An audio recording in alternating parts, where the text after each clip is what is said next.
Good morning, everyone. I hope that you are having an absolutely fabulous day. Okay, today we're going to begin reading in our textbook again. I know that most of you don't actually have your textbook, so I am going to be reading to you each week and talking you through the stories. Okay, we are going to be completing our comprehension questions every week, so it's important that you stay on that. Make sure you watch this video all the way through to the end so that you can hear the story in its full nature. So today the story we're going to be reading is called The Last Leaf, and it is by William Sidney Porter. Okay, he was an American short story writer. Okay, so he did not write long books, but he wrote very short stories. Okay, and he is most famous for his stories having surprise endings. Keeping that in mind, while you're listening to the story, I want you to keep thinking about, what do I think is going to happen next? What's going to happen next? What's going to happen next? As one event happens, what do you think is going to happen next? Okay? At the end of the story, I want you to think back through all those things and ask yourself, was what I thought at the beginning what happened at the end of the story? Okay? Before we begin, though, I do want to introduce you to some different vocabulary words. The first one is replete. Now, replete means to be full of. Imagine a basket, okay? And if I put a ton of different fruits in it and it's just full of fruits, I can say that my basket is replete with fruits, to be full of, okay? A diner can be two things. A diner can be a place, think a dhaba, or a small restaurant. Or it can be a person eating in a place. Okay, so if you're dining in somewhere, that means you're eating somewhere. Okay, or if you are a diner, it means you are eating at a specific place. Okay, in this case, it's referring to a person eating in the cafe. Okay, the next thing you need to know is harboring. Now, a harbor can also mean two things. It can either be a place, like think a port where ships come in and they dock, and that's called the harbor. But in this case, the harbor we're talking about it means to hold on to something, okay?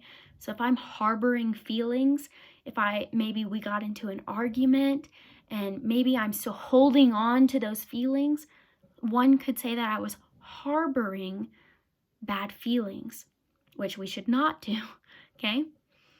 The next thing we're going to say, our next vocabulary word is exasperated. Now, if somebody becomes exasperated, it means that they are frustrated with you or with whoever they are referring to. Maybe they're exasperated with a situation, okay? It just means to be frustrated. The next word you've already been introduced to, it's disapproving. I know you've heard of that. I disapprove of that. Do not do that. It means not approved. It is not a good thing to do, and we might not agree on that. Contemplating. Contemplating means to be thinking very hard and very seriously about. There's a very famous statue called The Thinker, and it's a man sitting like this, and he's contemplating who knows what. Maybe he's contemplating the meaning of life. Okay, so contemplating means to think really hard and very seriously about. Okay, the next thing you might have also been introduced to is broth. Broth is a very thin soup. We can get different broths. We can get vegetable broth, chicken broth, whatever broth. Okay, so think of whenever, if you eat chicken, if you pressure cook the chicken with some water and then you take out the chicken, the water that's left over that has like flavor of the chicken and stuff, that's broth, okay? Usually we eat that when we're sick, or we drink it when we're sick. It's very easy on the stomach. So broth, it's a very thin soup. The final word that I want to make sure you know is succumbed. Now, succumbed can also mean two things. In this case, we don't really use it often in this context, but succumbed in the reference of the story means that somebody has died. Okay, so it's another way of saying that they've passed away. I know it's a very morbid thing, but it means to have passed away. And it's important that you know that so that you can think about what's happening in the story. So succumbed can mean to pass away, or it can mean to like fall into. So for instance, if we know something is bad and we try to stay away from it, but eventually we succumb to that, we have done that thing that we weren't supposed to do. Okay, so we should try to avoid that at all costs. Okay? All right, now we're going to get started reading our story. Okay? And like I said, I am going to be reading the full story to you. Okay, so pay attention. Okay, The Last Leaf by William Sidney Porter.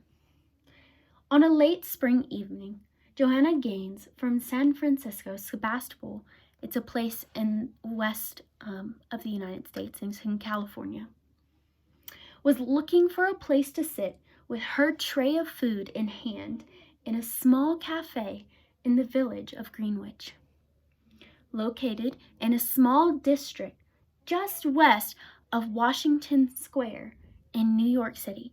So she moved from California on the west coast of the United States all the way to the east coast of the United States in a very cold place. Okay, California is very sunny and warm and hot, and New York City is very cold in the winter. This small and cozy residential community dated back to the 1820s.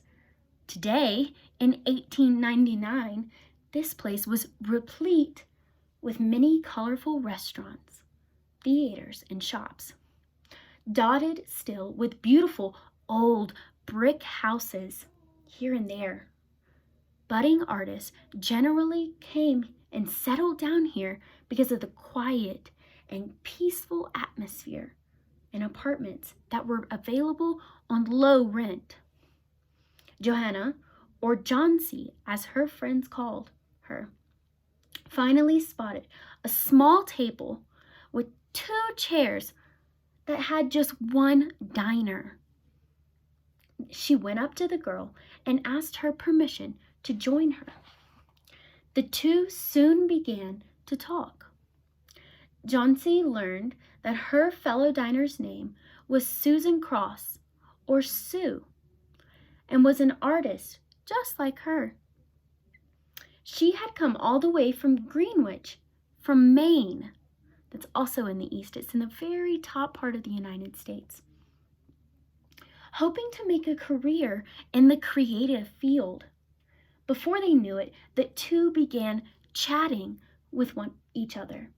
A chanced meeting that turned into a solid bond of friendship. Soon the two decided to share an apartment to save rent in a 3-story brick building. Sue and Johnsy went about happily with their lives, which came to a sudden halt during the winter months. A sudden bout of pneumonia had gripped the entire village in its death trap. Johnsy, from sunny California, fell prey to this deadly disease. She was too weak to move or eat and kept staring at the blank side of the next brick building through the small window panes in her room. One morning, as the doctor came for a visit, he informed Sue that Johnsy had lost all desire to live, which brought down her chances of survival on a scale of 10 to 1. He inquired whether Johnsy wanted to do anything particular in her life.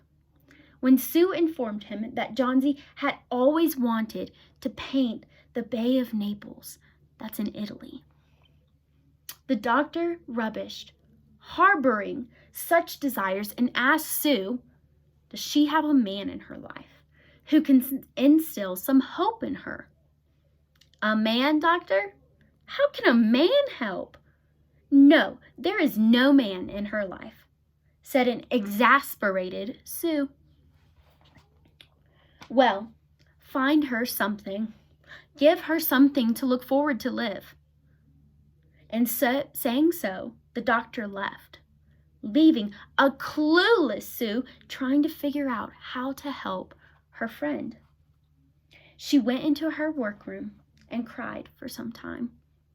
A few minutes later, she gathered herself and went to Johnsey's room and found her counting 10, 9, 8, 7. What are you counting, Johnsey? Asked Sue. You see that grapevine on the back of the wall? There were so many leaves just a few days ago. Now it's almost empty. There are only 7 leaves. Oh, there goes another one. Only 6 leaves left. I know that I too shall die when the last leaf falls, explained a tired Johnsey. Well, what nonsense, Johnsey. Please don't put such ideas in your head. Now close your eyes and get some rest. I will go downstairs and see if Mr. Bierman would agree to model for an old hermit miner that I've been working on. I will be back in just a few moments, said Sue. She stepped out of Johnsey's room and made her way to the first floor apartment where Mr. Bierman lived. He too was a painter, but in the 40 years of his life as a painter, he had not earned any name for himself. He sometimes modeled for budding artists to make ends meet, and he himself was waiting to paint what would be a masterpiece. As Sue entered the room, she noticed an empty canvas that had been waiting for a single stroke for the last 25 years. It means it had no paint on it. So it had been sitting there for 25 years, and Mr. Bierman had not painted anything on it. How's Johnsey, dear? Asked Mr. Bierman. She recounted all that the doctor had told her and how Johnsey believed that she would die when the last leaf fell. What? This is ridiculous. Why is she behaving like a fool? Exclaimed Mr. Bierman. She is very weak, Mr. Bierman. Will you please come and model for my painting? Asked Sue. Yes, let's go, dear. This is no place for a girl like Johnsey to lie sick. We should go away from here one day, and I will paint my masterpiece, said a concerned but hopeful Mr. Bierman. Sue took him up to Johnsey's room to find her sleeping.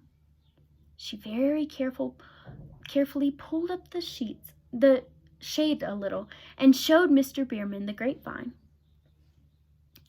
He looked at the grapevine, nodded disapprovingly, and sat down to model for Sue. The next morning, when Sue went to check on Johnsey, she saw that she was awake. Johnsey asked her to pull up the shades. She wanted to see whether the last leaf had fallen or not. It had been a stormy night, and she was convinced that the leaf would have fallen by now. However, to her surprise, she found that it was still there. The morning after, too, Johnsey found that the last leaf was still there. She lay looking at it for a long time, contemplating. Suddenly, she called Sue to her side. Sue, I've been a terrible person. I thought a lot about the remaining leaf. Do you know why it's still there? It's because the last leaf is a sign that I need to live for something. There is something that wants me to live, said a weak but happy Johnsey. Oh, Johnsey, I'm so happy for you. I'm sure you will get better now, exclaimed Sue. Do bring me some broth and hand me a hand mirror so that I can watch you cook, smiled Johnsey. A doctor came to check on Sue later that day. He declared that she would soon recover and get her strength thanks to the way how well Sue was nursing her friend back to health. However, he had some rather unfortunate news. What do you think the unfortunate news is going to be? Think about it. You know Mr. Bierman from downstairs. He has fallen prey to pneumonia. He is so old, so there is hardly any hope for him to survive. We will be taking him to the hospital to make things more comfortable for him. With each passing day, Johnsy regained her health and grew stronger. She had started to paint again. Now that she was up and walking, she wanted to visit Mr. Bierman at the hospital. That afternoon, Sue came to Johnsy's room and sat down beside her. Johnsy, I'm afraid I have bad news. Mr. Bierman succumbed to pneumonia today at the hospital, she said softly. Oh dear, no. You remember that night with the awful storm? He was found the next morning, downstairs by the janitor. Mr. Bierman was dripping wet and cold, shivering and writhing in pain. They were not sure where he had been all night before until they found a lantern, ladder, paintbrushes, and yellow and green colors on his painting palette in his room. Johnsy, did you never wonder why that last leaf on the grapevine never fluttered or fell? The last leaf of the vine had fallen the night of the storm. He placed this one in its place that night. The last leaf was Mr. Bierman's masterpiece. That's the end of our story. I want you to think about whether the idea you had of what would happen in the story at the beginning of the story is the same as what actually happened at the end. Did your ideas change throughout it? Mine certainly did. I want you to take a minute and think about that and how they changed and why they changed. Did they change in the middle of the story? What made them change? Did you ever suspect that Mr. Bierman would have been the one to go out and paint a leaf so that Johnsy would have the will to live? Was that what you had in mind? All right, have a great day. I'm going to send your comprehension questions out today. Make sure that when you are answering the questions, you are not copying from the story and you are instead using your own words, okay? So you're restating what the question is asking and talking about the story in your own words. Once again, don't copy from the story. All right, sweethearts, have a great day.